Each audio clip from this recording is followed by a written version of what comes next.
Bonjour, bienvenue dans ce nouveau webinaire, ce séminaire en ligne organisé par Mazars à destination des futurs franchiseurs, des chefs d'entreprise qui désignent des dirigeants qui désirent se développer en réseau.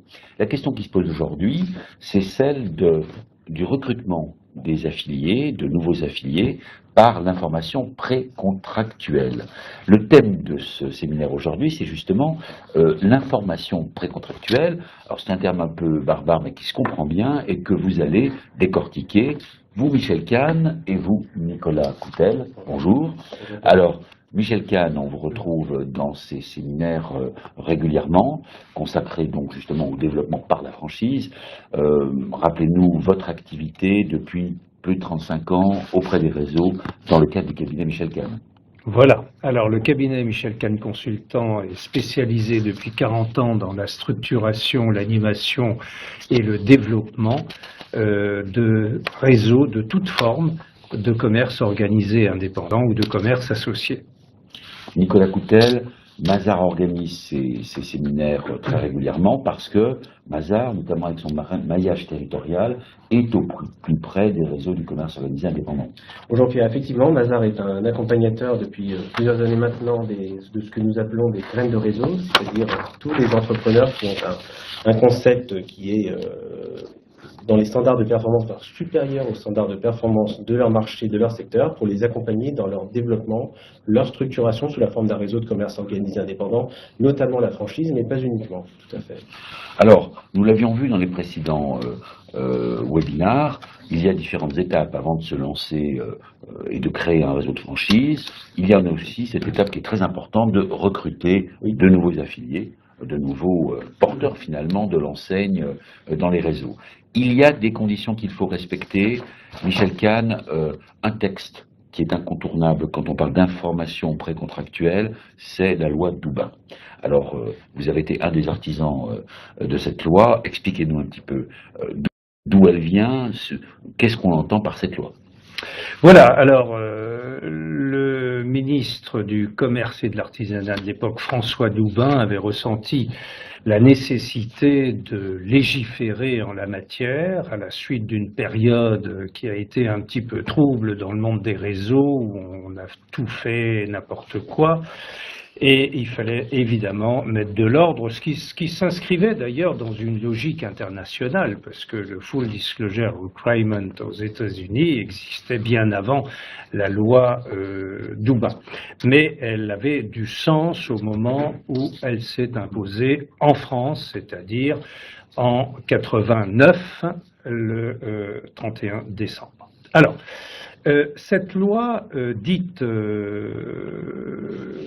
document d'information précontractuelle. Donc c'est aussi un terme qu'on va beaucoup utiliser, le DIP. Le DIP, tout à fait, vise la protection des candidats à l'entrée dans les réseaux.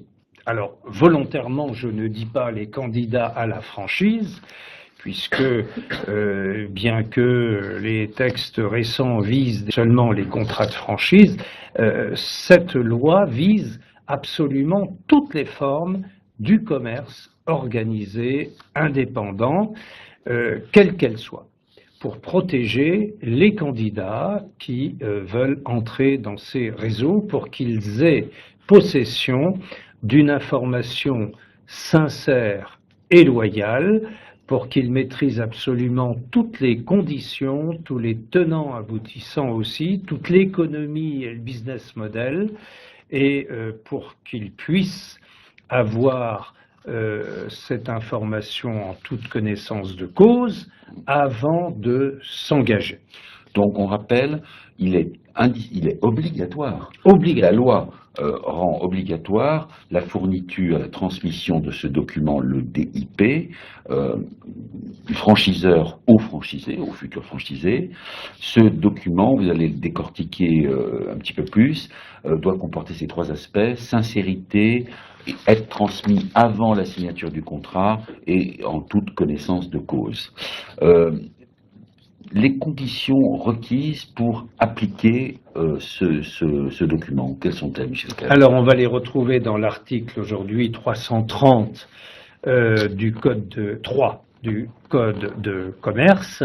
Ce document d'information précontractuelle doit être remis par la tête de réseau à son candidat 20 jours au minimum avant la signature du contrat. Ce qui laisse au candidat le temps d'étudier le dossier, de réfléchir, de se renseigner et de prendre sa décision justement en toute connaissance de cause. Alors ce document, qu'est-ce qu'il va comporter? D'abord, dans quelles conditions cette loi s'applique?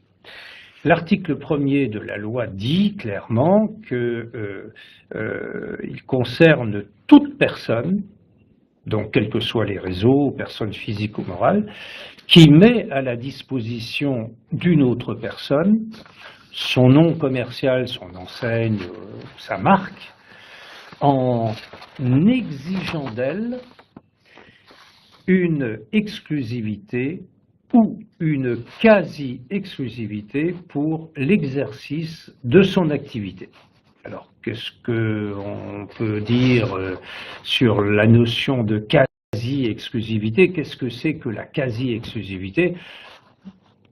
Si on s'appuie sur la jurisprudence, c'est que quand la quasi-exclusivité, c'est quand même quand on demande 75% à peu près de l'exclusivité, on est dans la quasi-exclusivité. Bien sûr, si on ne requiert que 10%, cette loi ne s'applique pas. Elle ne s'applique pas au niveau de la loi, mais elle s'applique dans les usages commerciaux quand même. Il ne faut pas se méprendre. Donc, je dirais, il y a quand même un code d'éthique et il faut savoir juger avec finesse ce genre de choses. On reviendra justement sur ces dispositions et puis aussi sur les sanctions, puisque c'est une loi, donc si on ne la respecte pas, il y en a. Nicolas Coutel, quelles sont justement les informations qui doivent être absolument transmises par le franchiseur, par la tête de réseau? Quels sont les principes qui sous-tendent finalement ces informations et leur contenu?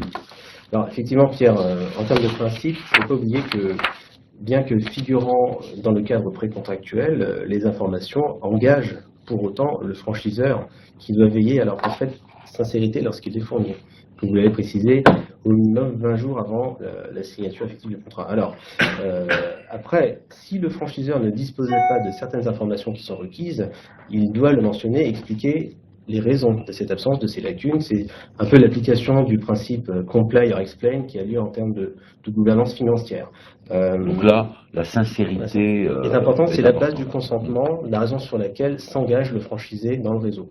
Très important. Le DIP, bien entendu, et on y reviendra avec Michel, a une authentique valeur juridique. Les tribunaux ont déjà jugé que son contenu et ses annexes devaient être en parfaite cohérence avec le contrat signé par la suite.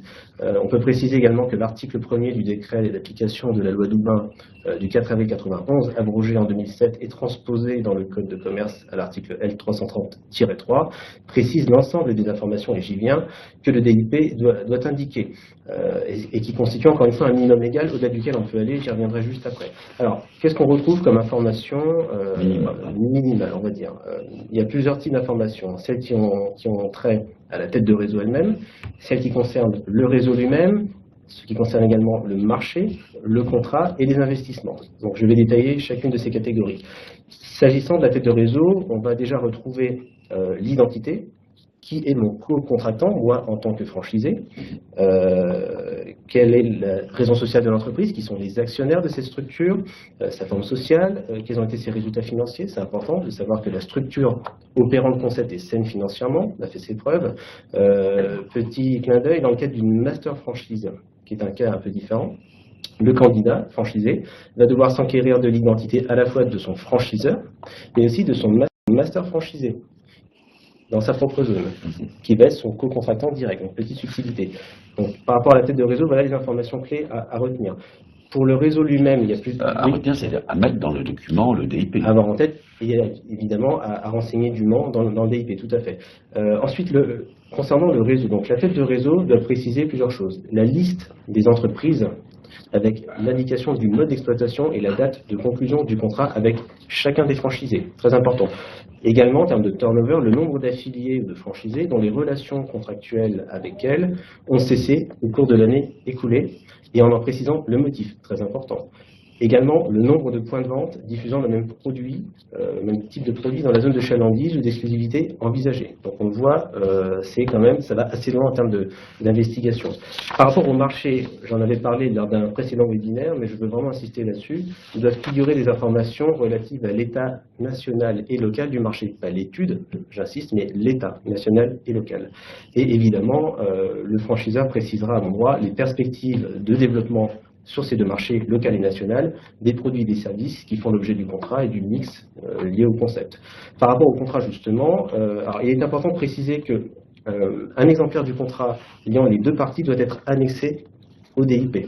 En revanche, bien qu'il y ait cette annexe, dans le corps même du contrat, du DIP, pardon, on peut quand même préciser la durée évidemment du contrat de l'engagement, les conditions de renouvellement, est-ce qu'on est sur un renouvellement par tacite reconduction ou non, est-ce qu'il y a un préavis, les conditions de résiliation en cas éventuellement de manquement contractuel par l'une des parties, également les conditions de cession du contrat, avec la notion de clause de préemption, de clause d'agrément, et Dieu sait que la jurisprudence est assez fournie en la matière.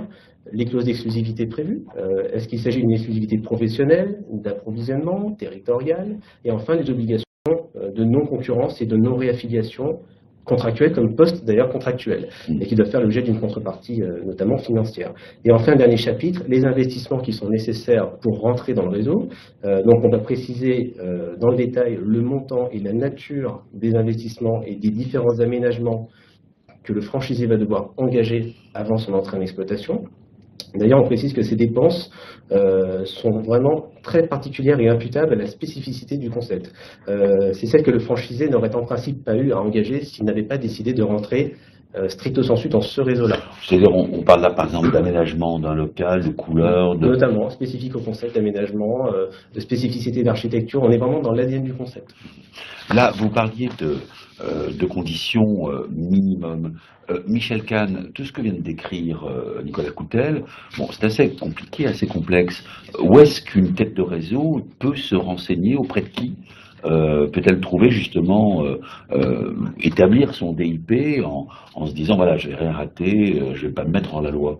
Mazars peut conseiller, Michel Kahn consultant. Alors, Michel, tu pourras compléter, mais effectivement, Michel, en tant que consultant, est complètement habilité, de par son expérience et son expertise, à aiguiller les têtes de réseau pour savoir spécifiquement qu'est-ce qui doit figurer dans le DIP. Et on ne parle pas d'un DIP générique, on parle d'un DIP sur mesure en fonction de la stratégie du développeur de réseau. Michel. Oui, le décret d'application, si on le lit, c'est relativement simple, il suffit de suivre et d'apporter des réponses. Seulement, le DIP s'inscrit dans deux périmètres. Le premier, c'est celui de donner une information conforme à ce que requiert le décret d'application et l'esprit même de la loi.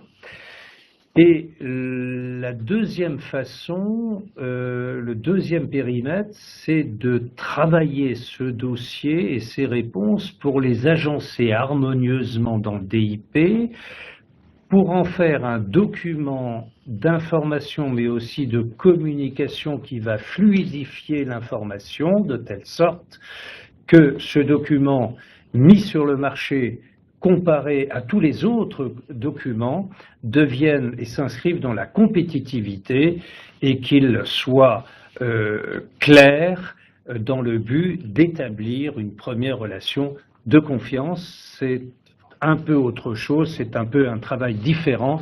Et là, c'est tout l'art de faire un document d'information précontractuel qui soit performant aux yeux, à la lecture du candidat, qui soit performant et protecteur pour la tête de réseau et qui soit très pédagogique pour le magistrat en cas de besoin qui va le lire. Voilà les trois piliers sur lesquels on construit et on fabrique un document d'information précontractuel. Alors, on va revenir sur point avec Nicolas Coutel, parce que c'est important de savoir si justement le DIP doit être à minima ou s'il faut aller un petit peu plus loin.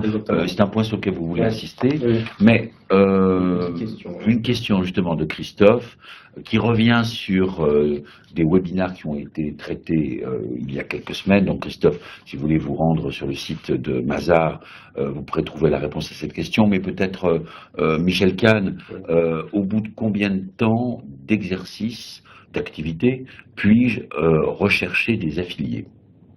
C'est-à-dire, vous êtes une entreprise, vous êtes en croissance, voilà, quels sont les 2-3 éléments des 3? C'est une question, comme toute question, il faut avoir beaucoup d'humilité pour apporter une réponse, ne connaissant pas le dossier, ne connaissant pas le secteur d'activité, ne connaissant pas la pole position du concept et de l'offre qui est proposée sur les marchés. Bien évidemment, si on apporte une réponse Michel Kahn, d'école. Christophe, essayez de repréciser peut-être votre question. Dans quel secteur d'activité êtes-vous? Oui, mais c'est aussi un concept.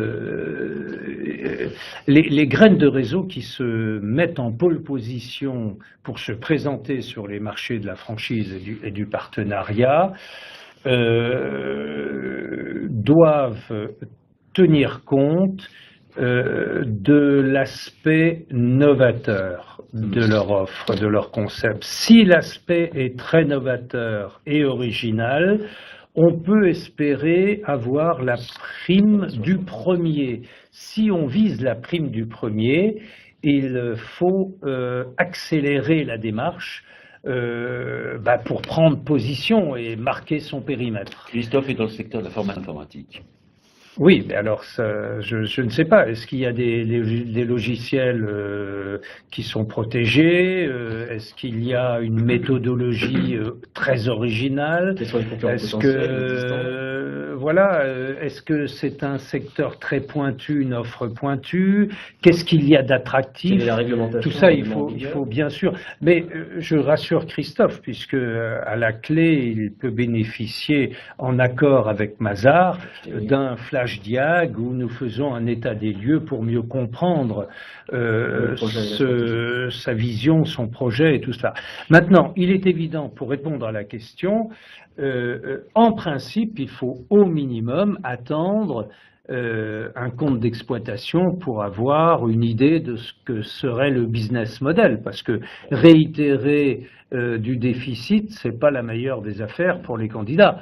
Et si on voit qu'on s'oriente vers de la profitabilité pour la montée en puissance de l'activité dans le compte d'exploitation, là, il faut évidemment... c'est un dossier qui se travaille, donc il n'y a pas de réponse type à donner. Je suis désolé, mais ça peut aller entre 6 mois et 1 an et demi. Michel Kahn, donc on rappelle le conseil. Christophe, n'hésitez pas à prendre là, en direct, contact avec sur le site de Mazars pour demander un flash diag qui vous sera donc effectué gracieusement par Nicolas Coutel et Michel Kahn, donc il pourra peut-être vous donner un meilleur état des lieux, savoir un petit peu où vous en êtes et savoir si c'est opportun maintenant de passer à la phase de développement en réseau. Autre question, on va revenir, Nicolas Coutel, sur un point très important, qui est justement, bon, on a parlé des conditions minimum légales qui devaient être dans cette information précontractuelle, le DIP, sauf que certains peuvent se dire qu'il vaut mieux peut-être aller plus loin.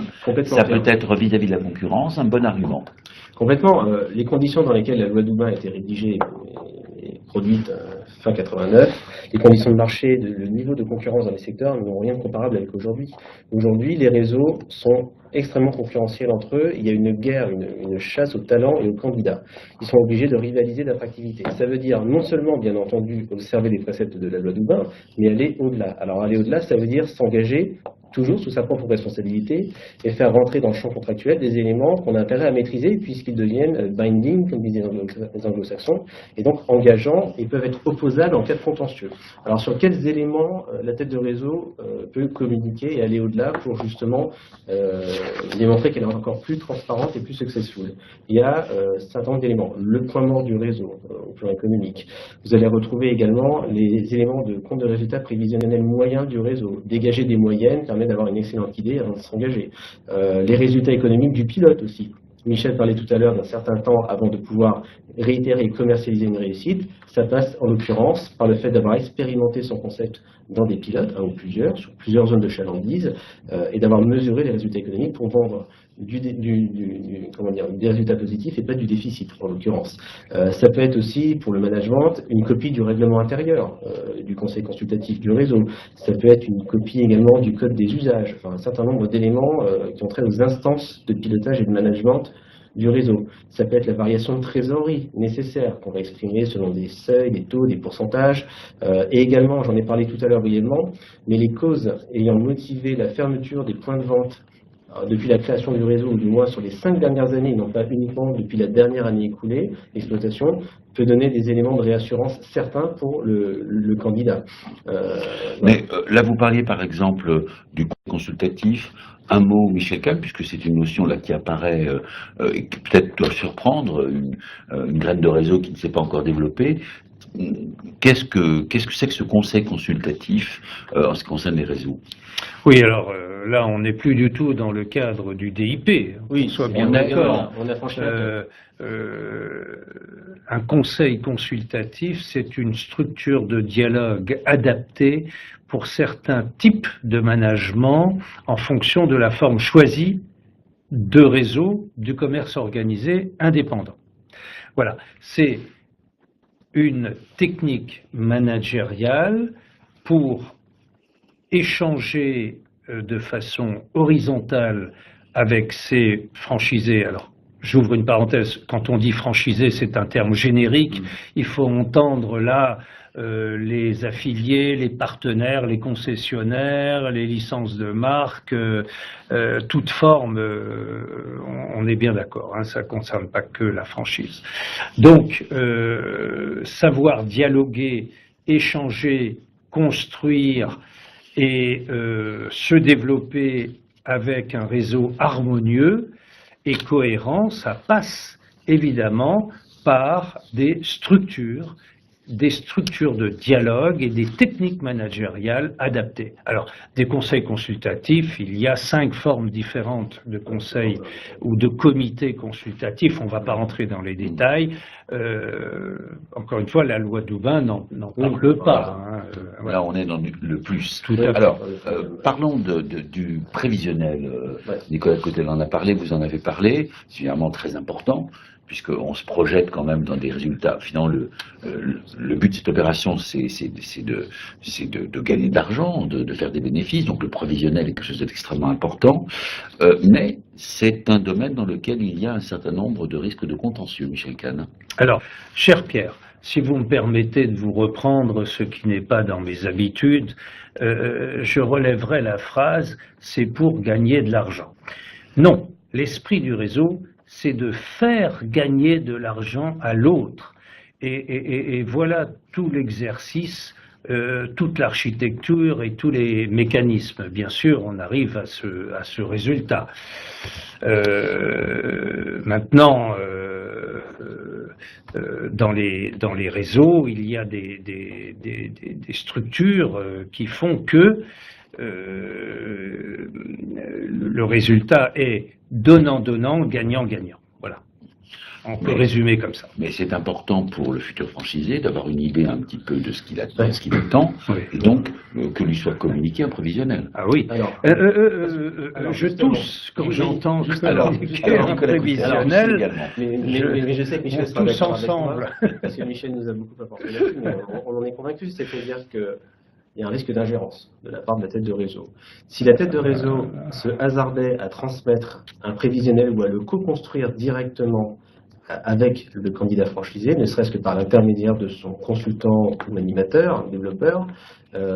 Cette coélaboration du business plan du prévisionnel la rend participatrice à l'exercice et donc solidairement responsable, tout simplement. Donc, ce qu'on conseille aux têtes de réseau, on a maintenant vraiment l'habitude de le faire dans nos préconisations, c'est de fournir aux candidats des moyennes, type par poste de dépense, notamment de charges, de loyer, taux de commission, tout ce qu'on veut, et de laisser en son âme et conscience et en sa propre responsabilité juridique le candidat se faire son opinion.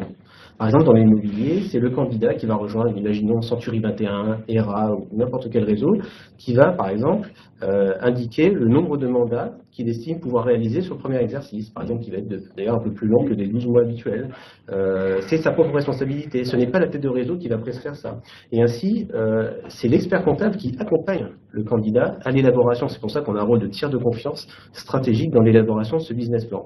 Et le business plan, ensuite, va servir de pierre angulaire et de référent permanent au suivi de pilotage du franchisé une fois lancé dans son exploitation. Donc surtout tête de réseau, vous ne livrez pas de prévisionnel tout fait, vous livrez des postes types et ensuite c'est votre candidat qui l'élabore avec son expert comptable de grâce.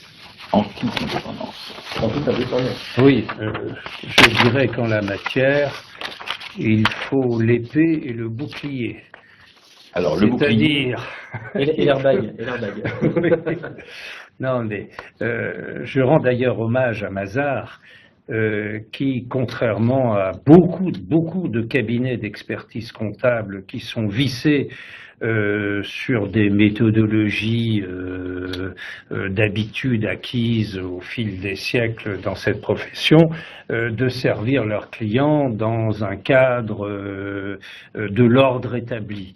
En la matière, il faut agir avec beaucoup de souplesse, beaucoup de flexibilité, beaucoup de pertinence dans le cadre de la prévention des risques, mais aussi en même temps de montrer tout l'intérêt de rejoindre le réseau avec des activités qui sont profitables. Alors comment dire qu'elles sont profitables sans donner des chiffres? C'est pas un exercice facile, mais je dois dire qu'avec Mazars, nous y sommes arrivés, et ça c'est le savoir-faire à ce niveau-là. Alors, juste un petit point sur ce que disait Nicolas. La capacité à faire du chiffre d'affaires, elle est bien évidemment liée au candidat. Après, la nature des frais, ce sont des ratios. Mais cette capacité de faire du chiffre d'affaires, elle doit aussi ressortir finalement de la moyenne de l'activité des autres. C'est-à-dire, si le candidat se situe ni moins bon ni meilleur que la moyenne des autres, il peut quand même avoir une idée sur ce qui se passe. Et c'est là où l'information doit être sincère. C'est-à-dire, sur un 60 mètres carrés sur la même activité, on ne donnera pas les résultats économiques de ceux qui développent, qui ont 300 mètres carrés. Voilà. Michel Kahn, assez rapidement, parce que il y a des informations très importantes que vous devez donner sur les conditions de la remise de ces informations. Et là, curieusement, la loi Doubin est un peu muette sur les conditions de remise de l'information. Elle est même totalement muette. Oui, enfin, il faut remettre un document d'information précontractuel. Donc il faut prouver tout simplement l'avoir remis. Voilà. C'est tout. Ça se résume à cela. Alors comment est-ce qu'on peut prouver l'avoir remis? Peu importe si ce sont sur des supports écrits, sur des supports audiovisuels, sur des supports numériques. L'important, c'est de les avoir, de pouvoir prouver qu'on les a transmis et que le destinataire les a reçus. Voilà. Mais Nicolas Coutel, il y a une date limite qu'il faut respecter de toute façon. Oui, la date c'est 20 jours avant la signature effective du contrat, effectivement, 21 par sécurité. Non, oui. Après, il est important de lire avec son époque. Et c'est vrai qu'aujourd'hui, de plus en plus, on parle de DIP électronique. Alors, il y a des acteurs sur le sujet qui proposent des solutions avec des clés électroniques où on peut vérifier la remise effective de l'information, la date de réception, tout est traqué et donc devient plus facilement aussi opposable et moins falsifiable en cas de contentieux devant les juridictions. Donc, il faut garder ça en tête. Alors, autre aspect très important, la confidentialité de ces documents, qu'il faut prouver qu'on l'a respecté, Michel Kahn. Oui, la confidentialité requise auprès du candidat, c'est-à-dire qu'il doit s'engager à tenir le secret sur des informations reçues, bien que la plupart de ces informations sont d'ordre plus ou moins public. On ne parle pas du manuel opératoire. Non, mais on ne le réclame pas, le manuel opératoire. On ne le remet pas. On ne le remet pas, on peut le montrer, mais on ne le remet pas. Alors, il peut y avoir quelques ratios, il peut y avoir les montants d'investissement, il peut y avoir, voilà, bon, ça, effectivement, mais c'est la règle, il faut demander la confidentialité et le respect du secret et si elle n'est en pas la matière par le franchisé, alors là, il peut y avoir des poursuites. Alors là, oui, il peut. Oui, quand on s'engage, c'est comme beaucoup de choses. Quand on achète, quand on est dans le cadre d'une reprise d'entreprise, la première des choses qu'on fait faire, c'est de signer la confidentialité sur l'information qu'on va avoir. C'est classique. Nicolas Coutel, il s'agit d'une loi, donc évidemment, si on ne respecte pas la loi Douma, il y a des sanctions pénales. Rapidement, les principales. Alors vous le voyez à l'écran, les sanctions pénales, donc confère le décret précité du 4 avril 91, donc qui punit en fait d'une contravention, alors on dirait ça fait une belle jambe, de 5e classe, les manquements à cette loi. C'est peut-être pas énormément. Ça coûte pas cher. Ça coûte pas cher. Ce qui coûte par contre beaucoup plus cher, bon, je vais y venir, les sanctions civiles et d'image. J'en profite pour évacuer les sanctions d'image. En vous rendant coupable du non-respect de la loi Douma, ça se sait, le monde de la franchise est un petit monde, vos condamnations deviennent visibles, sur les J-France par exemple, vous allez ensuite avoir un déficit d'attractivité. Vos candidats vont savoir, vont dire, oulala, attention, passez-moi l'expression, ce sont des margoulins, ils respectent même pas la loi Douma, alors imaginez pour le reste, pas question, donc c'est un vrai bad buzz très visible et très préjudiciable. Les sanctions civiles, alors effectivement, l'affilié auquel tout ou partie des informations requises par la loi n'ont pas été remises, peut engager la responsabilité de la tête de réseau sur le fondement d'une faute précontractuelle. Bon, la procédure débouchera sur le droit de dommages d'intérêt, classiquement, selon l'article 1382 du Code civil, à condition de prouver évidemment 3 choses: l'existence d'une faute, l'existence d'un préjudice, et évidemment l'existence d'un lien de causalité entre ces 2 éléments. Ensuite, l'affilié et lui seul peut préférer, plutôt d'agir sur ce fondement-là, agir plutôt en nullité du contrat directement et démontrer que son consentement a été vicié principalement par dol. Et là, la preuve va peser sur chacune des parties. La tête de réseau devra démontrer que les informations qu'elle a fournies étaient complètes et répondaient à l'obligation de sincérité que nous avons évoquée précédemment. Et de son côté, l'affilié devra lui prouver que l'inexactitude ou le caractère lacunaire des informations était de nature à tromper son engagement. On peut citer au passage 4 arrêts de la Cour de cassation, de la Chambre commerciale de la Cour de casse du 10 février 1998, où la nullité du contrat ne peut être prononcée qu'en cas de vice du consentement, dont la preuve est à la charge du franchisé. Et cette solution joue quand bien même les documents non remis étaient importants. Il faut le savoir. Michel Kahn, peut-être, parmi votre longue expérience, un exemple, sans citer de nom de réseau, mais de réseau qui, comme ça, a été sanctionné? Oui, il y en a de nombreux qui ont été sanctionnés, et la jurisprudence, elle est abondante. Ce qu'on pourrait dire, c'est qu'il faut être attentif aussi à un excès d'information. Souvent, à force de vouloir trop bien faire, on donne une information massive, une information qui, au lieu d'éclairer le candidat, il va obscurcir l'information et le pauvre ne pourra pas s'en sortir sous le poids d'une lecture indigeste et abondante dont il ne saura plus comment discerner le vin de l'ivre. C'est ça. Donc ça a été condamné aussi. Ça, il faut le lier. Oui, trop d'informations, oui. Et j'ai vu des DIP qui faisaient 300-400 pages. J'arrive même pas à comprendre comment on peut donner une telle information. Mais il y en a en 20 jours. Oui, oui, c'est ça. Ouais. Mais alors, aussi, il faut avoir en tête d'être rigoureux dans ce que l'on demande. La loi Doubin, c'est répondre à un ensemble de questions imposées par un décret d'application. Moi, je dirais, il faut s'en tenir à cette information. Ensuite, à côté, il peut y avoir des documents commerciaux qui sont plus éloquents, qui sont faits pour vendre plus, mais attention, il faut rester cohérent dans la logique de l'information sincère. Il ne faut pas qu'on dise dans le DIP, vous allez perdre 300 000 euros, et dans la brochure commerciale, vous allez en gagner 600 000. Alors, cet écart-là. Non, mais on le retrouve. C'est très important, Michel. Et troisièmement, il y a aussi le fait, il ne faut pas l'oublier, c'est que ces documents sont destinés aussi à deux séries de personnages. La première, ce sont les conseils du candidat qui aujourd'hui prennent conseil chez des consultants comme nous, chez Mazars ou peu importe. Souvent même, et là c'est dramatique, le voisin parce qu'il a quelques notions de droit ou de comptabilité ou je ne sais pas. Mais c'est à l'intention aussi et surtout des magistrats. Il faut que ce soit carré, il faut que ce soit clair, et il faut qu'on ait l'impression qu'on a répondu aux questions qu'on nous pose.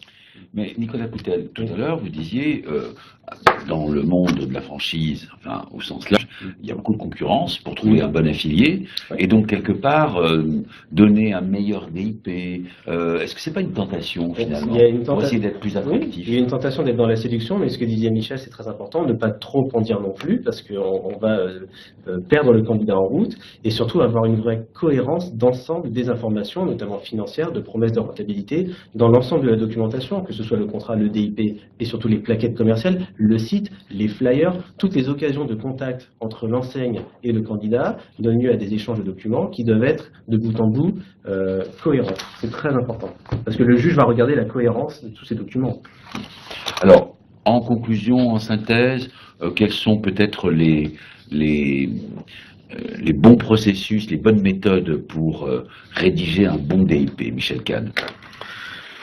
Se faire conseiller? Oui, moi je pense que, en plus, ça ne coûte pas une fortune hein, de prendre conseil, de présenter les choses avec toutes les chances de les avoir bien construites, de dormir tranquille, sur la base des bonnes pratiques et d'être professionnel, voilà, et pas dans l'amateurisme aujourd'hui. Donc, première recommandation, vous prenez conseil auprès de personnes qui font ça depuis des années. Des pros de la franchise. Des pros de la franchise. Voilà.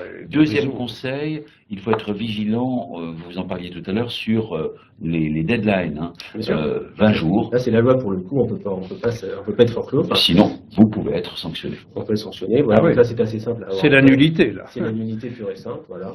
Voilà. Alors là aussi, ce qui est très important, c'est valider la stratégie de communication. Il ne faut pas que tout parte dans tous les sens et qu'il y ait des contradictions. Voilà, on en parlait à l'instant, effectivement, que ce soit cohérent de bout en bout, tout à fait. Voilà. Et justement, mieux la stratégie aura été conçue, notamment grâce à un conseil au préalable, et plus derrière le déroulé de communication et la cohérence d'ensemble se vérifiera dans les faits et dans les supports.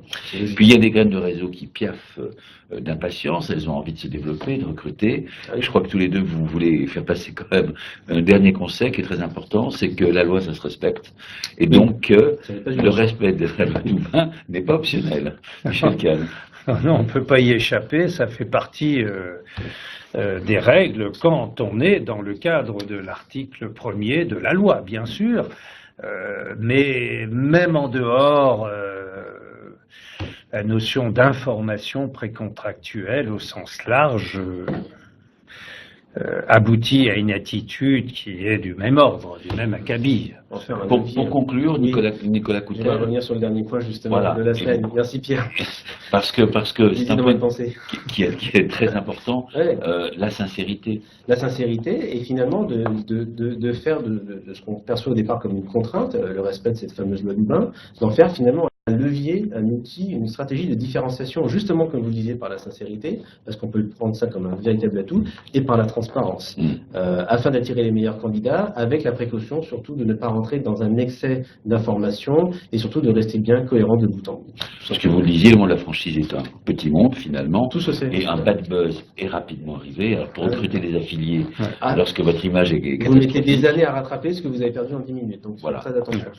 donc notre conseil, c'est de continuer à suivre les webinars organisés par Mazars. Ah, ça, c'est Prochain incontournable. rendez-vous, Nicolas Coutel? Eh bien, le prochain rendez-vous, alors malheureusement, il a été annulé pour des raisons d'agenda, mais nous en excusons platement. Nous vous reproposerons très bientôt sur Webikio une nouvelle session pour le replay du pilier économique et financier que nous avions déjà animé il y a quelques mois.